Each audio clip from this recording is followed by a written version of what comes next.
Hi, everybody. So I want to continue the conversation we were just having, just because it's timely. There are lots of opportunities, and I think because you're changing out your form of governance here in Portland, where you're going to have a city manager and then a council that makes policy, you won't have this issue of one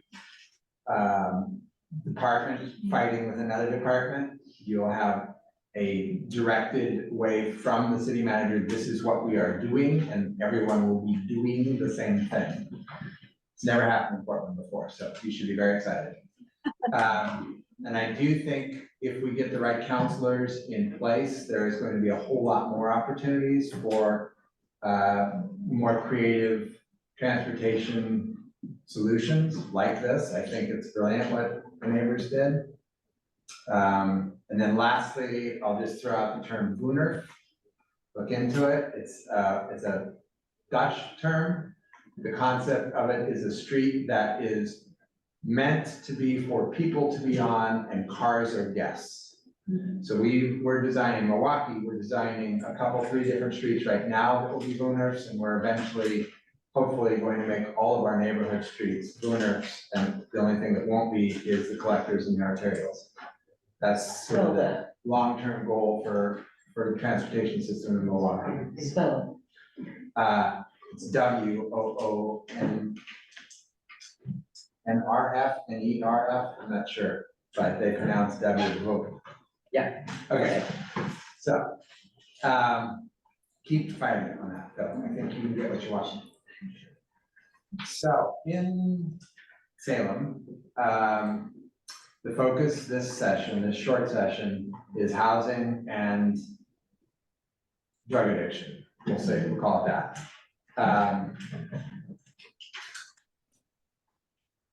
So the 2 big hairy bills that will come out this year will be in those realms.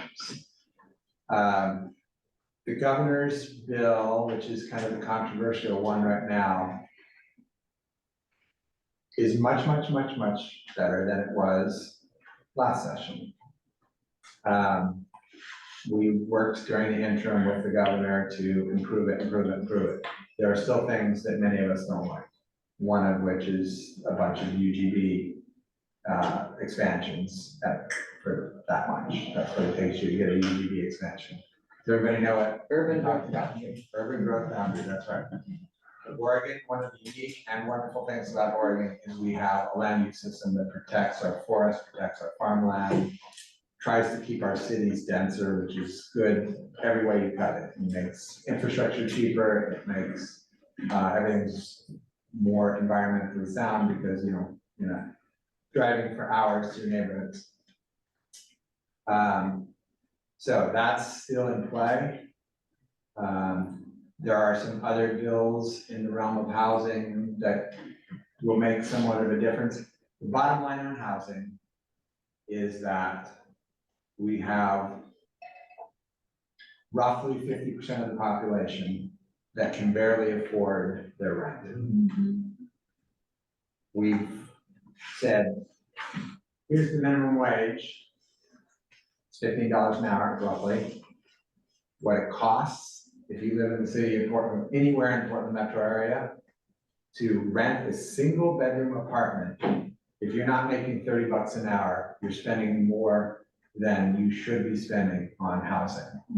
So the rule of thumb is you shouldn't be spending more than a third of your income on housing, otherwise you will get into trouble eventually. And because rents are going up every year, 8%, 10%, 14%, no one's getting raises of 8%, 10%, 14%. So even if you moved in and you could afford your rent at the time, 5 years later, you're spending 50% of your income on your rent. So that's a thing that we have to fix. I noticed on the agenda that there was discussion about, so I have a minimum wage bill that I'll be bringing in the long session in 25, and I'm happy to talk about that. But that's part of the problem, right? That we're producing roughly 2,000 families. 2,000 families a month are being evicted in the state of Oregon right now for inability to pay. These are people that have jobs. I'm not talking about the people that don't have jobs. I'm saying 2,000 working families a month are being evicted in the state of Oregon right now. We do not build our way out of that. No way in hell. So we have to solve that problem on either end of that equation. Either we create honest to God rent control, which we failed this last session. We had a decent bill and it got made much worse before it passed. Or we fix the other side, which is people's incomes. So I'm bringing a minimum wage bill in 25 that ties the minimum wage to the cost of the average one-bedroom apartment. So think about that. If you are working full-time, you will be able to afford a place to live, full stop. And I believe that that economic dynamic will start to drive more entities to be investing in housing. Right now, there are entities that invest in housing so that they can buy it and hold it empty, so that they can drive up the price of all the other housing they have. That is actually a thing that's happening. Merkley's working on that at the federal level. It's gonna be, you know, hell's gonna freeze us over probably before they solve that at that level. But we need to start doing something in that realm, otherwise we're just gonna have more and more and more homeless people. Tied to that, if you think about it, drug addiction is typically a disease of despair. Nobody who's got a great life wakes up one morning and goes, you know what? I think I want to be a heroin addict. No one does that. People start getting addicted on drugs because their life sucks. And they are self-medicating. And they are trying to not feel the pain of their life every day.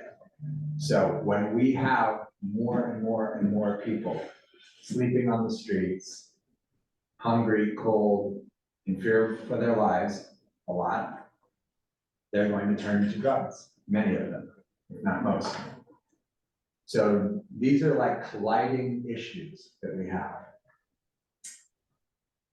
Drug addiction has been around forever. Measure 110 did not cause drug addiction. Measure 110 did not cause an increase in drug addiction. Measure 110 did not cause overdoses. But it is being blamed for it because it's an easy punching bag. It was never given the chance to fully be realized. The state, and I will not defend the agencies for half a second, the state rolled that out very, very, very slowly. The other problem we have is that the treatment centers that we need, and we need a lot more of them, the mental health care centers that we need, and we need a lot more of them, can only be maximum of 16 beds by federal law. We can't build some giant hospital and say, okay, this is where we're sending all the people who are drug addicted, because the feds will not put any money whatsoever into that. We do get money if there are 16 beds or less. So that means there has to be a lot of them, and they have to be somewhere. And somewhere is always someone's neighborhood. And as a mayor of Milwaukee, 3 times we had mental health facilities that were trying to be cited in our city, and the neighbors came out and opposed it. Fortunately, I had a council that had the nerve to stand up to that. They cited them, and you go ask the neighbors now, and they go, they're the best neighbors ever, no problem. But man, when we were talking about citing them, you would have thought the world was ending. So it's a thing. I'm hoping that we will do part of the bill, part of the big package that we're doing on addressing 110 will be an effort to assist the cities in causing those to be cited. And right now in that package, that's really the only part that I'm super excited about. There is money in it for more treatment, but if you don't have places to treat them, where are you spending that money? So that's, I mean, the money's good. If we put the super citing portion back in, because it was in, and then I found out today it's back out. So everything is in flux, and it's in very fast flux because we have 35 days to make this happen. That bill's moving. The governor's bill is likely to move. We're hoping to fix the UGB part, reduce that a little bit. There's a few other odds and ends bills in those realms. Most of them are kind of technical. I have a bill that will cause more housing to be developed that wouldn't otherwise be developed for financial reasons. I can explain it, but it's complicated and weird, and unless you're a city councilor, you probably don't care. But it just basically allows developers to pay a portion of what they have to pay to cities when they're getting their permanent financing as opposed to during their construction financing, which is way more expensive.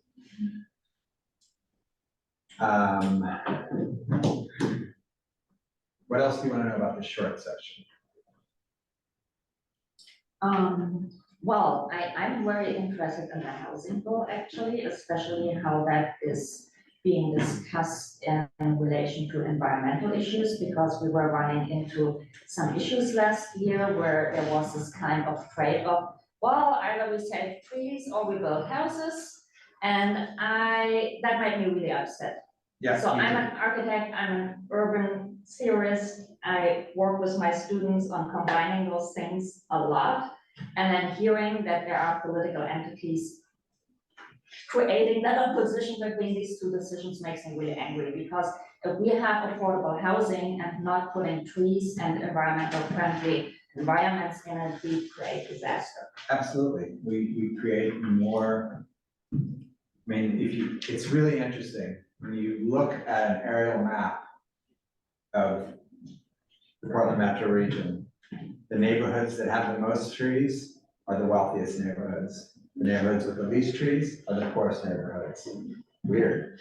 And there's all kinds of data that really is interesting, like higher birth rates, higher healthy births in well-treated neighborhoods, less crime in well-treated neighborhoods. I mean, there's just all these crazy data that are so strange that other countries have done the same studies and they've gone, dang, you're right. And this was all work that was done here in Oregon by an economist that works for the Forest Service. So yes, that was initially a part of 3414. I was the chief opponent of 3414, which is why the governor vetoed my bill last session. And because I was the chief opponent of 3414, they have been working with me all interim on this new bill. So we got the trees protected again in the new bill. Wetlands, natural areas are protected again. There was a lot of technical stuff around what cities were allowed to require or not require, and I got a bunch of that changed. My concern was that the cities that were leaning into more dense development, the middle housing, cottage clusters, row houses, kind of where we get more housing per acre of land. Cities that were leaning into that were going to be submarined by 3414, because it basically allowed a developer to say, no, I don't want to build that there. I want to build some mansions there. So I'm overriding your city rules. That's what 3414 would have allowed them to do. So we got a lot of that taken out, a lot of that fixed. Like I said, it's a much, much, much better bill across the board. We even got some rails on the UGB expansion portion. So they have to show need, they have to show that they can afford, that they've got a plan for and can afford the infrastructure that's going to be required for that expansion, a bunch of stuff. It's still 150 acres in some areas, 75 in other areas, and I forget the bottom line. What we tried to get was higher densities, more workforce housing required, and we got some of that in there. So we're very close to it being a pretty decent bill. The problem is that we could completely gut the urban growth boundary system altogether and say, build houses wherever the hell you want to build them. And we could say, completely override all city rules, and we still would not get dramatically more housing, because everyone that builds housing right now today is building housing right now today. So unless somebody's gonna import an army of construction workers to build twice as much housing as we're building every year, there is no instant growth in housing. And this is what the governor's team refused to listen to all last year, and there's a little workforce piece that they're starting to dabble with, but they're not addressing it. And that's a long-term play, right? That all the solutions to that, short of literally importing construction workers, which is not unheard of, that's what they do in Singapore. It's gonna be a little while before we start to see a real uptick in housing. That sufficient? Yeah. Sorry for the, I am not one of the politicians. If you're hoping for a politician who's gonna come in and just be, it's all good. No. You called the wrong guy. I'm so happy you are honest about it. I try and be And really straight. because, I mean, we need to know where actually the problems lie and why we hear all the wishes and why the city is grappling with things and, you know, where really the obstacles lie. And, you know, which brings me to the next question, Okay. of the energy and climate, issues, because, I mean, we can all do tiny little things in our personal lives, but if there isn't a larger structure and incentives, we are not getting anywhere. Yeah. And it has been such a snail or even glacier speed that we are moving those bills forward or even ideas forward. So I wonder what's happening. So this is literally why I got into politics. I was, for those of you that don't know me, I was a National Geographic photographer. And I was seeing climate change occurring on the ground, like changes, real honest to God changes occurring 20 years before they were predicted to change. So in other words, climate change was actually happening faster than all of the models predicted. And I was seeing no one at any level of government really engaging on that. So, because I wasn't a millionaire, I ran for the city council in the town I lived in, and we created one of the strongest climate action plans in the state. And so that's the work that I'm continuing to do. I sit on the House Energy and Environment Committee amongst three other committees, but that's the number one I wanted. So there's all kinds of pieces to this. Energy, let's start with energy. We have pretty good rules about our electrical energy providers and at what level of green they are by what date, right? So, and I don't remember the numbers, but they're decent. They're decent targets. The problem is there's not a whole lot of teeth to those targets. And more importantly, our transmission system, big giant power poles that you see out in the gorge, you know, that are tall steel ones with a lot of wires on them. That's the system that moves a lot of electricity from point A to point B.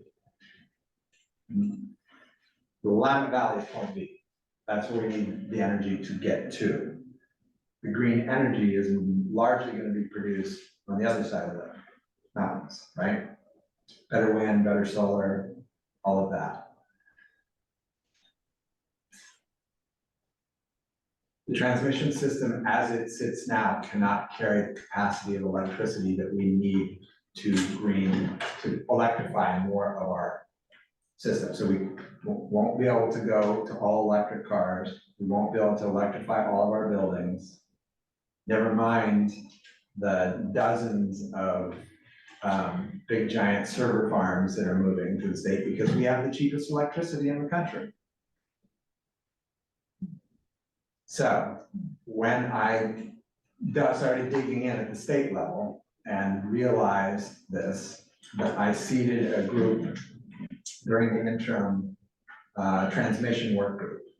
So Bonneville owns 75% of the transmission facilities in the Pacific Northwest. That's a lot.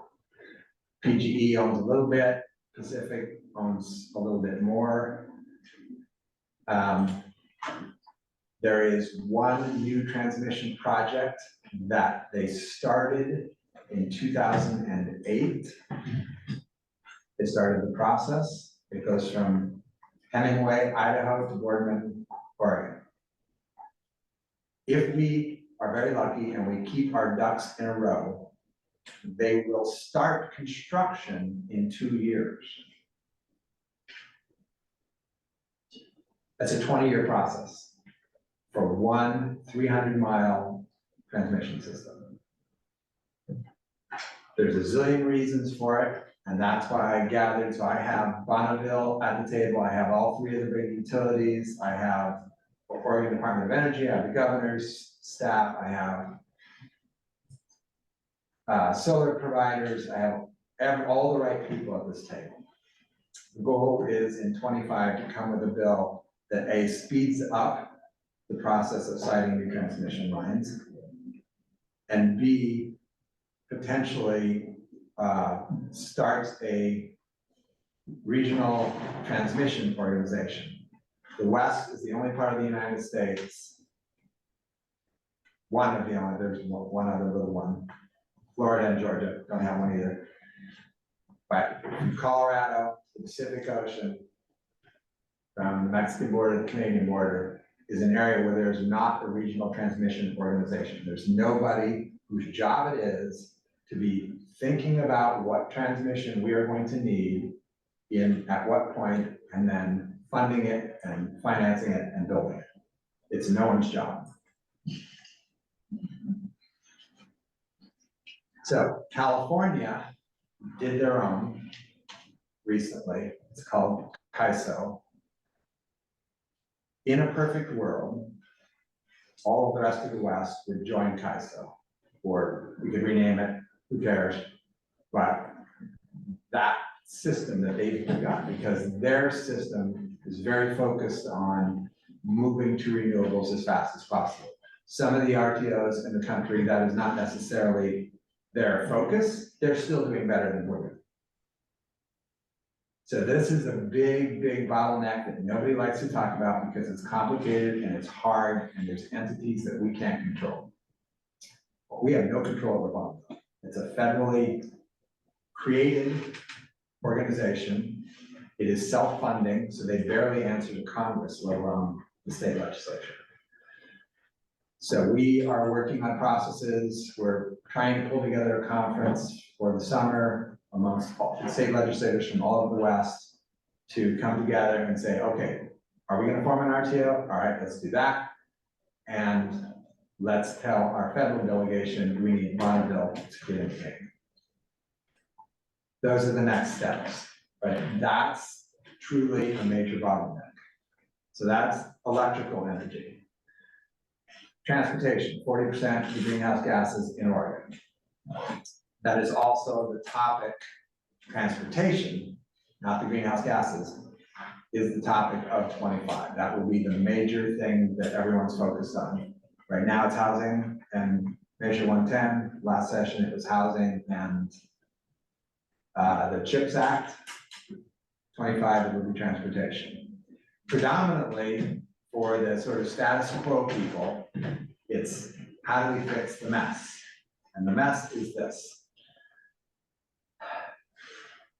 Oregon has written into its constitution that any money raised through transportation has to be put into the Highway Trust Fund, and the Highway Trust Fund can only be used for infrastructure projects in the right of way. So if you want to build a new light rail line, can't use it. If you want to build a bike path, can't use it, unless the bike path happens to be in a road right of way, like on the edge of a road right of way, then you can use it. So that's a problem. Another problem is currently that is predominantly funded through gas taxes that were set at a point, and we're not indexed to inflation.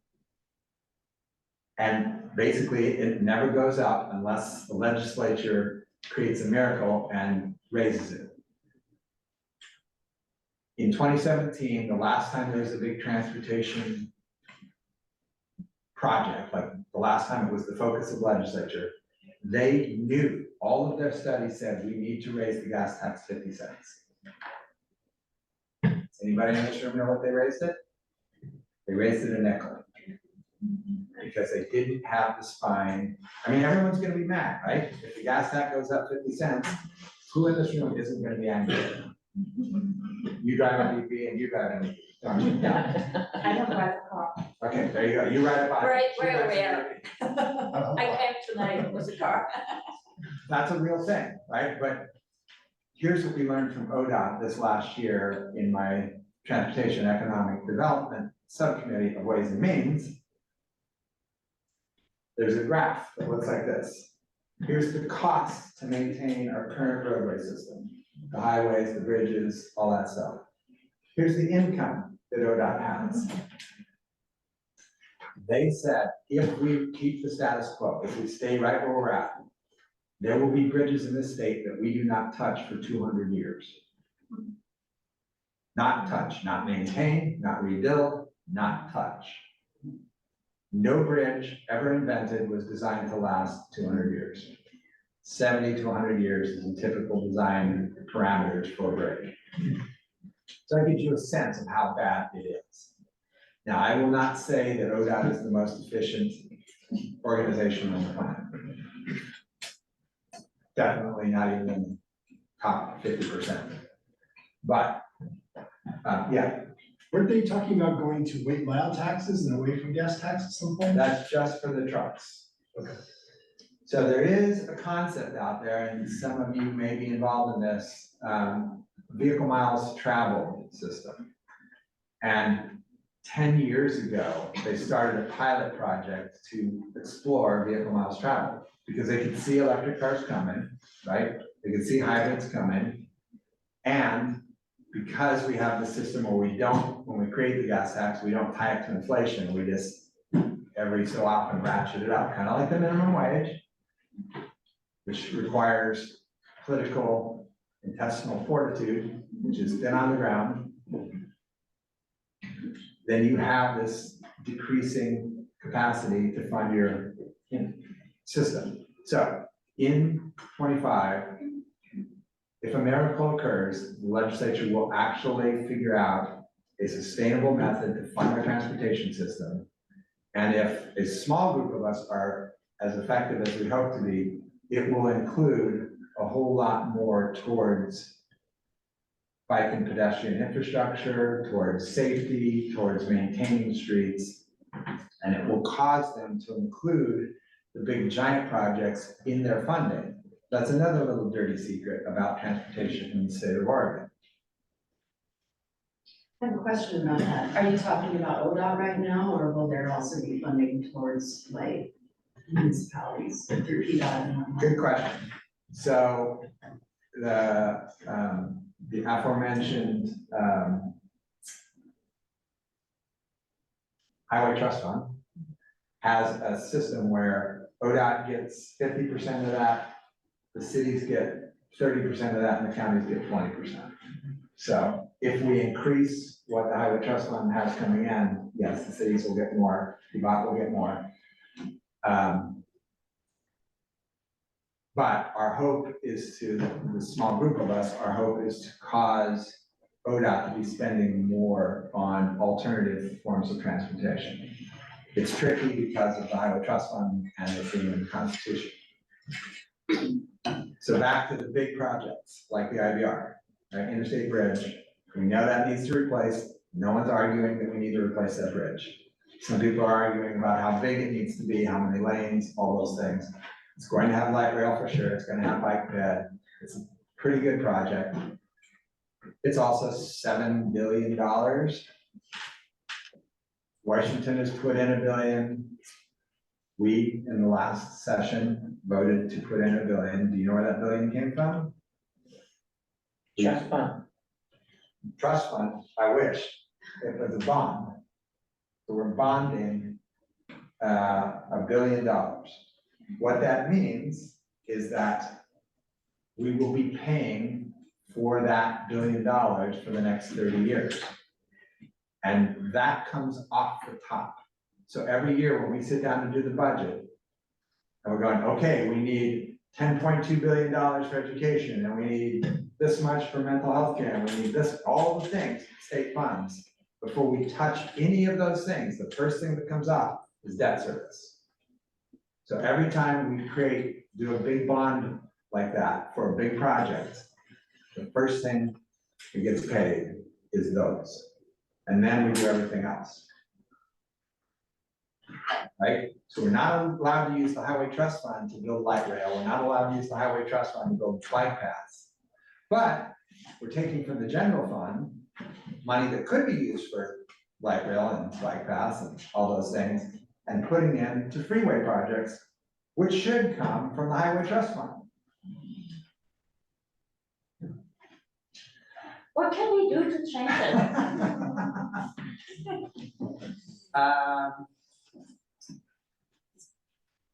it? Okay. Every hard thing that we do, everything that is not sort of the status quo, continuing to do it like we've always done it. The only times that happens is if the legislature gets buried in emails and phone calls and people coming to knock on their door and yell at them to do this thing. That's literally it. You can walk in there with the most brilliant policy in the world that will save the planet, but unless there's an army of people yelling at them to pass that bill, it will not pass. It won't even get a hearing. My minimum wage bill was dropped in the last session. Didn't get a hearing. Because I was a freshman, I didn't know I needed an army. Now I know. We're building the army. Well, let us know. So that's how we're going to have to do it. We're going to have to rally folks up and let them know that we want a transportation system that is sustainable into the future, that is prioritizing people and safety and livability over whatever, more freeway lanes. I mean, I'm sure there's somebody in this room that thinks we would reduce congestion if we built more lanes on the freeways. It doesn't work that way. Go to Los Angeles, 16-lane parking lots, right? Houston, same thing. Atlanta, same thing. It's called induced demand. Yes, induced demand. You build a wider freeway, more people will use it. They will not use the other way that they were using. They will come use it, and then your freeway's parking lot again. You never, even Los Angeles is now starting to build light rail. So how can we get more public transportation? So I use it every day and it's mind-boggling and it's really upsetting and frustrating. And I wonder what we can do to actually change it, because if it stays the way it is right now, we are not convincing hardcore American car drivers into public transportation. I agree. Back when I was mayor, I was part of the T2020 process. It was a metro process. It was designed at trying to fix some of the transportation issues in the Portland metro region. One thing at that time, there were a handful of us trying to push, was a dramatically increased quality and quantity of transit. More buses, more often, more routes. You should be able to get from point A to point B as fast as you can, or roughly as fast as you can in the car, comfortably, safely. And they looked at us like we had 3 heads. That's crazy talk. I'm like, go to another country. They do it in other countries. But for some reason in America, that's crazy talk. We totally could do that. We could build out the bus system so it really is the faster way, or at least as fast, and then you can be doing your email while you're sitting there instead of angry at the guy in front of you in traffic. But it's gonna be hard. So the state puts a little bit into TriMet, but not much. Most of TriMet's money, there's a little federal money, there's a little state money. Mostly it's, we all pay taxes out of our income that go into TriMet, and then employers also pay. Per employee, they have to pay a certain amount.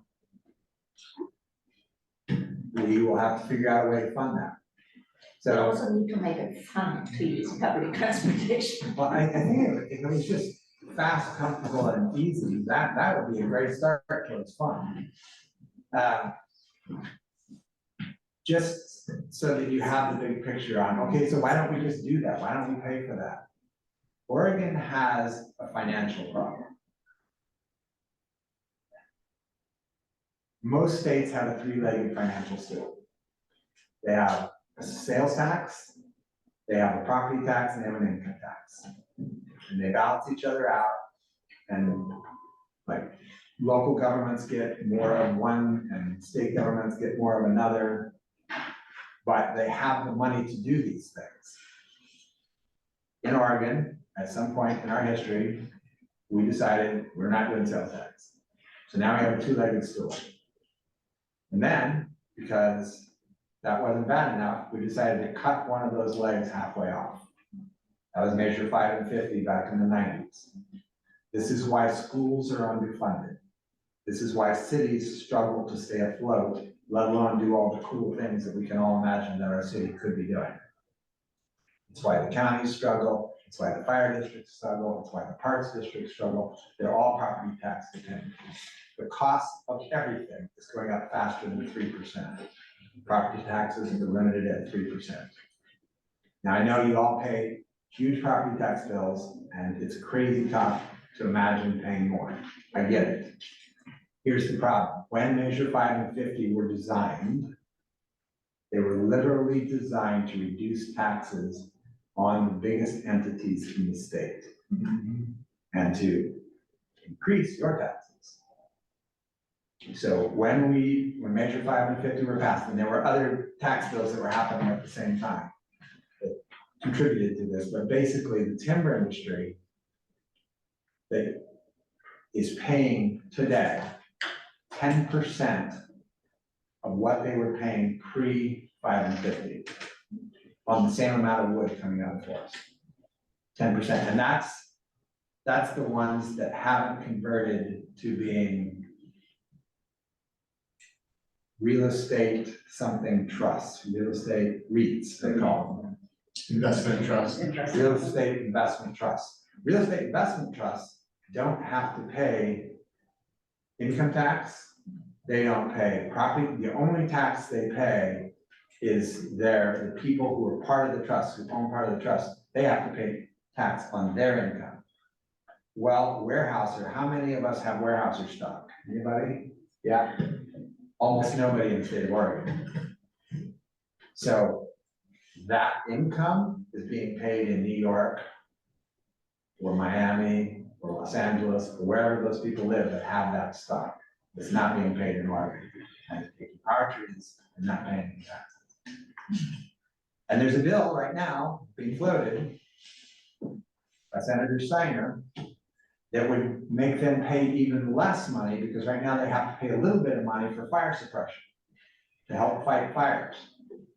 She's got a bill that would reduce what they pay and have all of us pay $10 a year towards fighting fires. That's the woman running for treasurer right now. So can I say, so I used to be a appraiser for the tax assessor's office. So what it also does is, because it used to be that there was a reevaluation of your property every 6 years. That's what I did. I went out and I looked at it every 6, counties were divided into 6, then you went out and you looked at it. And so there'd usually be a big jump about that point, because you reevaluate it, there's your land study, and the lots were in the buildings and so on. So the places where the property value is actually going up much more rapidly, like West Lynn, Lake Oswego, Happy that. Happy Valley, they're limited to 3%. So their advantage continues to grow more than Woodstock, North Portland, St. John's.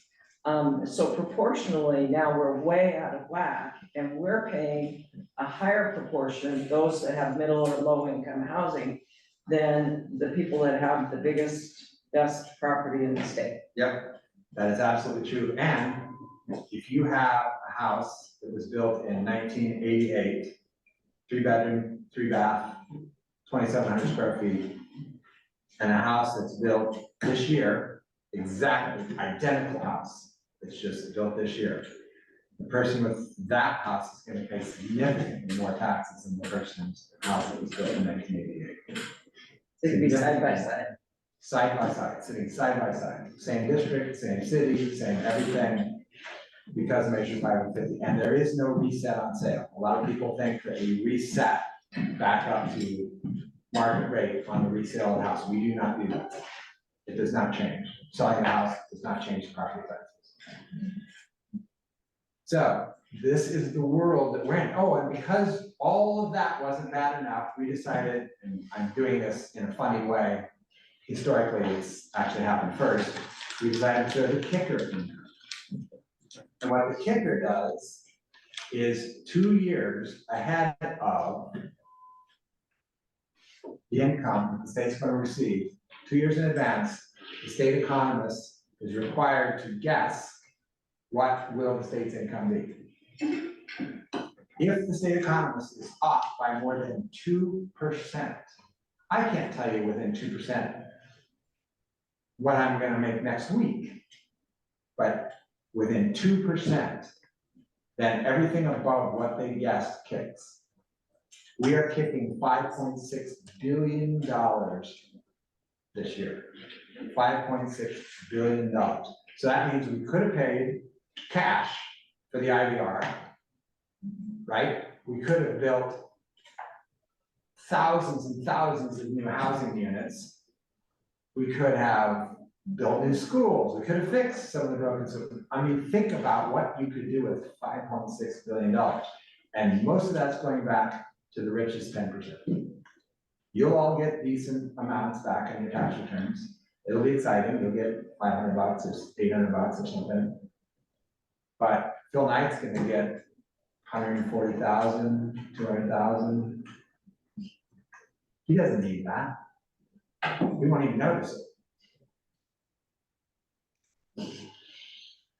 So. Oh, okay. Anyone has a question? That's on a lighter end. Look, we theoretically live in a democracy, and every single bit of that is fixable. Yeah. Theoretically. Theoretically fixable. What we I'm have, not allowed to participate, by the way. I mean, I had a conversation with the minority leader, Jeff Halfrich, shout out to Hood Rep, he and I were serving as co-vice chairs of housing and homelessness. He's also, I grew up in Colorado, he grew up in Colorado. We were walking down the hall one day, he goes, we gotta fix the sales tax thing. And I was like, you think? So there is an opportunity. I mean, what we would have to do is completely revamp the tax system and make sure that the wealthy are paying their fair share and that the poor are paying less than that. Right now, if you make $12,000 a year, you still pay income tax in the state of Oregon. That's crazy. You shouldn't be paying income tax in the state of Oregon if you're making anything less than $50,000. That's barely a living wage. But you are. And I bet you some of you are paying more than Phil Knight's paying.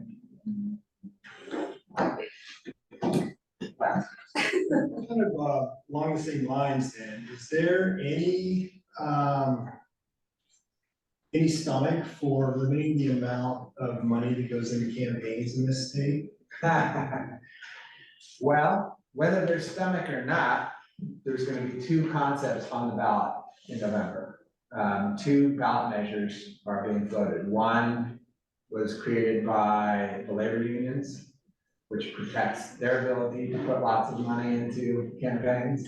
And one is created by a group that is actually after tax fairness, and it wouldn't. So it depends on where you fall on that argument. I don't necessarily disagree with either one. I would love to see either one pass, frankly. But if either one of those passes, then there will be campaign finance reform finally in the state of Oregon. But there, I mean, there's other things we need to do. We need to fix the quorum law. Because right now, I cannot go in there, no matter what army I bring, and pass increased taxes on the rich. Because I need a bunch of Republicans to be in the building to do that. If they're not in the building, we can't even conduct business. So right now, the Republicans have veto power in the state of Oregon. You have to fix the quorum. And then there's some other things that would be nice to fix too. We have to have a 2/3 majority to pass a tax law. Again, that requires a bunch of Republicans. Republicans tend to protect the rich.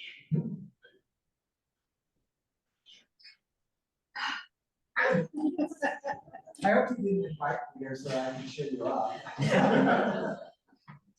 Okay, I have a much more basic question, Okay. to go back to the question of climate, Yeah. maybe to wrap that up, if someone else has a question, please. You know, when I see, we have all these models of how our climate will change in the state of Oregon, it looks like we are actually in a relatively good place compared to other parts. Yeah. And I keep wondering, it looks to me in the, distant future, that we actually would be a really great food producing agricultural area. But what I see in a lot of decisions is that actually, very problematic industries are being invited, to use up the lands and actually prevent future agricultural production. Are there those models out in the state that are at least discussed? I mean, I know it's always a problem to do politics on those very long ideas and visionary things, but are those things actually considered? It is discussed. It is a constant fight. There are entities that would like to completely gut our land use system, and there are entities that fight for it. It's one of the places that I have a bunch of Republican allies. Every Republican who's a farmer, that's in the legislature, is supportive of completely protecting the UGB, unsurprisingly.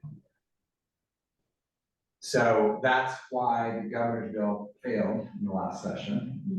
And unless there's some tweaks to it this time, it may fail again. She was counting on Republican votes. And she didn't get all the Republican votes she needed. And she definitely didn't get all the Democratic votes she needed. So yes, and it will be an ongoing fight. We will have to continue to have that fight.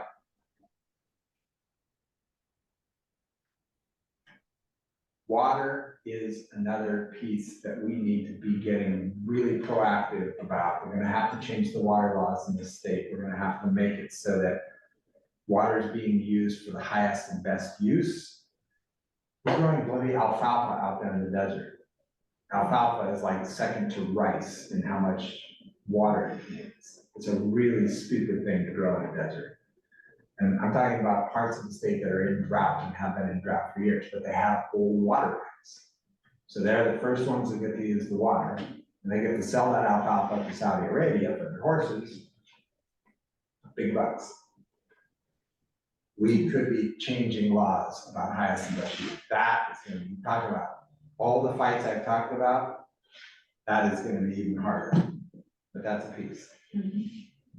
So just, so you're in favor of keeping the land use plan that we have, I mean, Yes. 50 years, yeah. I am a huge proponent Oh, yeah. for our land use system. Cause that came out, that was created by the farmers and the foresters. Yep. Because there was encroachment in the Martini farms, which are the 5 acre little, they're not a farm. And so that's who generated that. It wasn't the cities or the, whatever, it was the people who were farming the land. So, yeah, and it's made it so that we could have density, so we could even have a transit system in Portland. That's the only reason we have a transit system. Yep. Absolutely right. Yeah. Senate Bill 100 was brilliant. It was passed by a Republican governor. Probably one of the most progressive things Oregon's ever done, was passed by a Republican governor. Wrap your head around that.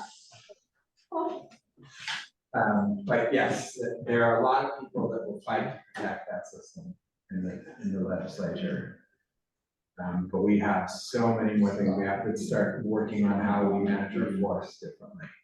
Right now, they are not the carbon sink that they should be. We should be, the Pacific Northwest should be the second largest carbon sink.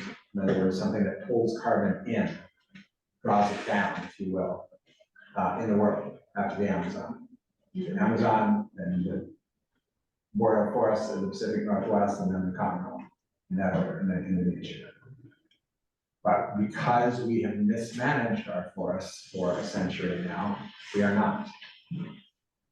And, you know, if you let Weyerhaeuser have their way, it's gonna be even worse. We need to be replanting mixed species, we need to be using fire like the Native Americans used fire. There are a whole bunch of things that we should be doing in our forests that we're also not doing. Oh, man. Anybody want to run for office? Yeah, I do that. I did have another, could you elaborate a little bit more on the transportation, like the 2025 transportation package stuff that you are working on, and like if the safe routes to school things? I know the bike bus bill, we were pretty happy about that, so if you could kind of talk about that.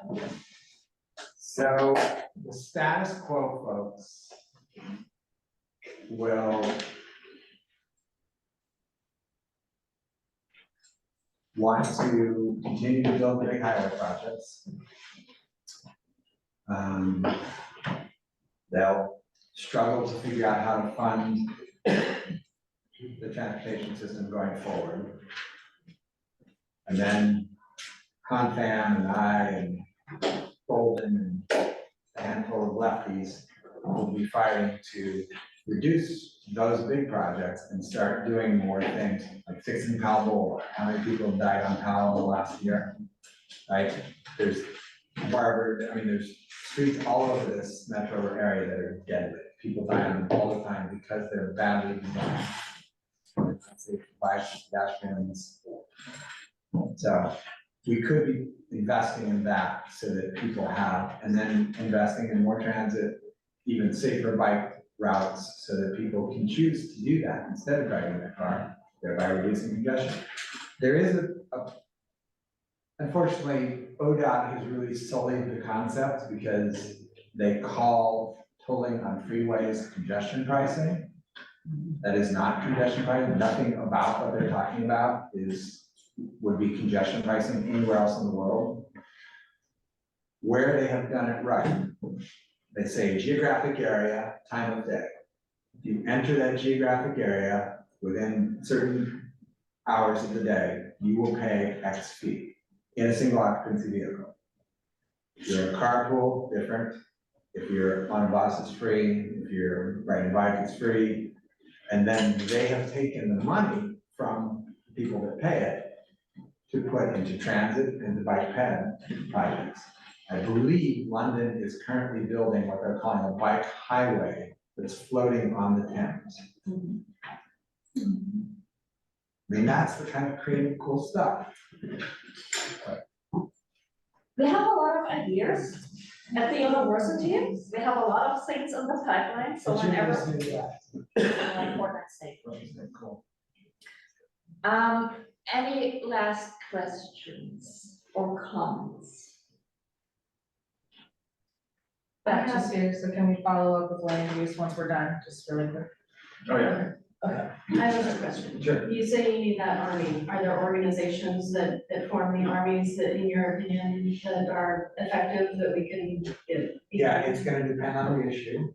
So on the minimum wage bill, Unite Oregon is kind of leading the army right now. But it's growing. We have several of the unions are involved. We are really building that army. So we will have but I guarantee you, OBI, Portland Business, all of the business organizations and ag will all come out daggers out. They hate that more than anything in the world. Well, we can offer to help, to spread the word, to find people to support whatever efforts are there. Yeah, let's just stay in touch as the transportation thing starts to gel. We'll figure out how to get you all plugged in. Yeah, we have a neighborhood accessibility committee, so we're trying to kind of get focused as a neighborhood around those issues, and we'd love to be supportive. Especially because we have all these large developments in here and public transportation, especially to downtown, is faster. And just in the last week, I wanted to throw out there too, we've had like 3 traffic crashes, 2 with pedestrians, 1 with a child on a bike. They're all okay, I think, but, well, I'm not sure, but, just in the last week, so, and that's just in our small little neighborhood of accidents, crashes that we've heard about. And so it's just kind of like, we feel more urgent, I guess, about it, because these things are happening. Not just on Powell, not just on 82nd, but in our Have you little guys neighborhoods as well. invited some of the candidates that are running for Portland City Council? I think we're gonna be talking We about will, that. we are going to have them in April. Grill them on this stuff and then endorse the ones that are willing to move the needle on this, because there is a big opportunity. I mean, I know some of the people running for city council, there are some extraordinary people running, and there are some really bad people running. So, there's probably some mediocre ones. I just wanted to add to that, we've been out without a vehicle for a decade, and we rely on transit as primary, well, we would hope to be primary, we live in Woodstock, so it's not as, frequent. And when we need to get to somewhere, we usually have to do car sharing or something like that, and that works. But I'd rather not have to do that at all at some point where I can just say, oh, I'm a bus or, a light rail would be great. It's important. Yeah. So is there a bus that gets you down to the light rail station on 99? In 19, yes, but it comes every 30 minutes and it doesn't meet the. Which is faster than it used to. Because that was an update. But, yeah, and it Recently. never meets the actual parameter. Of You course. always miss the train, or when you come downtown, it's super fast to come by Twyman to Bidey Station. But then you wait for 20 to 30, sometimes 40 minutes because they skip buses. So it's not an option. I stopped doing it. It's double the time than by car. It should be a 10-minute service. Yes. It should be a 10-minute bus. And Yes, and it would any be- city in Europe, it would be a 10-minute service. Well, not you. Well, they did restore the 10, because I used to take the 10 downtown all the time, and I got there as fast as a car. Yeah, And then I didn't have to park, so it was, Exactly. yeah. I have to transit because of where I am in the neighborhood, so it's always an additional 10-15 minutes. Yeah. Before we get into all those details, okay, I think we should move on. If there are any further questions or comments for our guests? I have, not on this, but just on the camps in right of ways. As property owners, and many of us live in this neighborhood with a right of way that we take care of. What rights do we have as we take care of the right of ways as if it is our property? What rights do we have to not have to deal with human feces? And I think there's a level of compassion fatigue. I get it. I totally get it. So there, one of the people just contacted for Peabody to get information on unimproved right-of-ways and a guide to unimproved right-of-ways, and got 2 handouts. Maybe we could post those to, it came to the board in email. Post those to the website so you can all see them, because I think it has some valuable information, and also, that you do have a responsibility to maintain it. But because it's right of way downtown, they can't block the right of way. So they shouldn't be able to block the right of way out here in the neighborhood either. Well, but I think there also needs to be a line drawn when there are human feces and when there is dangerous material in your right of way.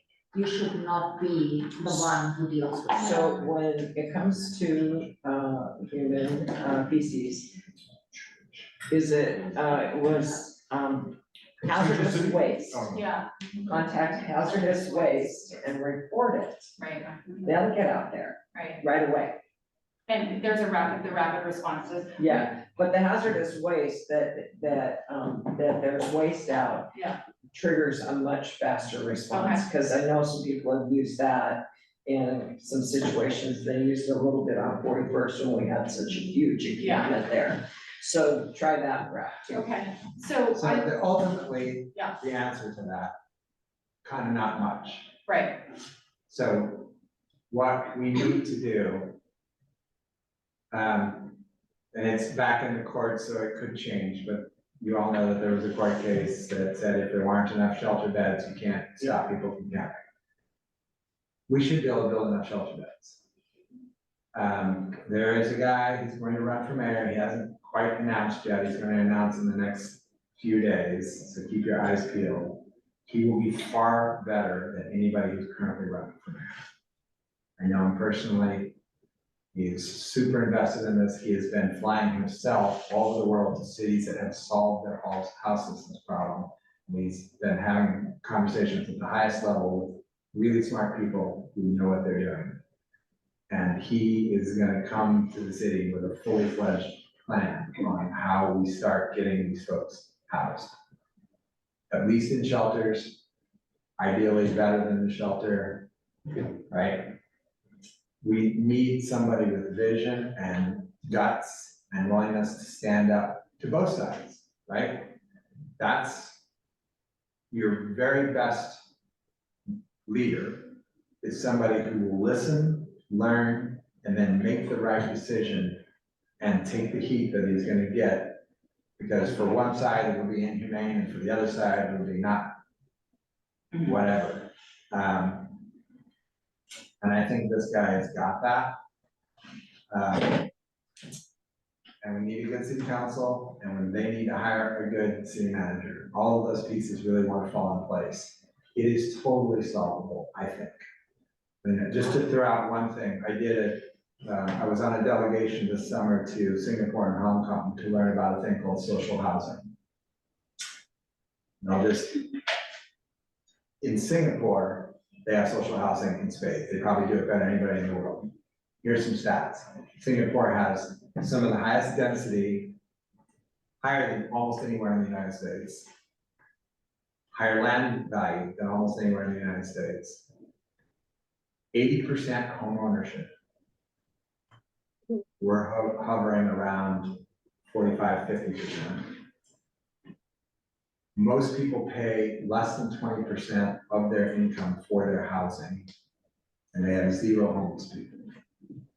The government helps them. The government is building that. Yeah, right, they give them good rates and they help them get their Yeah, first house. It's Yeah. absolutely brilliant, and it's totally, and the government makes a little bit of money. It's not like a money-losing proposition. They're actually making money at this. Not a lot, it's not a big profit center, but they are getting people housed, and those folks are building wealth through that home ownership. It is completely doable.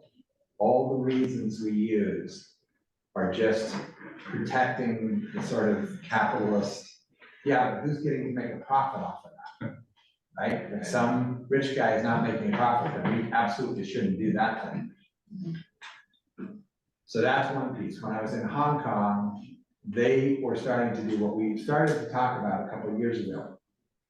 So after the pandemic, a lot of people started working from home. A lot of the Class B office buildings in downtown Portland. Little to no. There was discussion about converting those to apartments. That's very hard for a lot of reasons. The main reason is there's two. One, earthquake, right? They're older buildings, so they are not up to our current standards. Oh, so you're gonna put the poor people in buildings that are gonna fall down. Well, think about all those people on Park Avenue in downtown that are very rich people living in very rich old buildings. They're also gonna fall down too. So how about we not make that a thing? What Hong Kong did was temporary transitional pilot projects. And they took these office buildings and they made what we call in America SROs, single room occupancy. So the second problem that you have with converting these is it's very expensive to do because they have one, maybe two sewer stacks, right? The water and sewer are in one place. Well, if you're doing apartment buildings, how's that gonna work? Because you've got all these apartments that don't touch the sewer stack. But if you're doing SROs, and each floor has community kitchen, community bathrooms, where the sewer stack is, and bedrooms, all the way around. So people, their stuff is safe, they're comfortable, they're dry, social service people can get to them. All of those advantages, and you could set it up, 13-story building, one floor is people with pets, one floor is couples, one floor is, that's part of the reason people will go into shelters, they don't wanna leave their pet, they don't wanna leave their partner, all this stuff, right? But you could do that, and you could segregate the floors for different sort of needs. And we could take 2 of those buildings downtown, do that, and every homeless person would be housed. And then we could work on helping them get job training, we could help them get clean, we could help them with all the various issues that they have and get them back on in their life. But it's gonna take some political will, it's gonna be willing to stand up to people and say, oh, you're gonna put the poor people in buildings that are gonna fall down. Right? But I think this guy that's gonna run for mayor has got the kind of nerve and the kind of vision that he will be willing to do stuff. So we have the possibility at this point to really start to move the needle. And maybe we can make social housing start. Commissioner Jayapal and I were sort of starting to noodle on doing a pilot project in Multnomah somewhere for the first social housing project. Now she's running for Congress, so I gotta find a partner. But I think one of the people that's running for city council is super interested in it too. So I think there's an opportunity there at some point. Again, longer play. But this stuff is solvable. It really is. And we have just had a piss poor, I mean, I hate saying this about anybody, but Ken Wheeler's a terrible man. Should never have. Let alone twice. Let alone twice. Yes.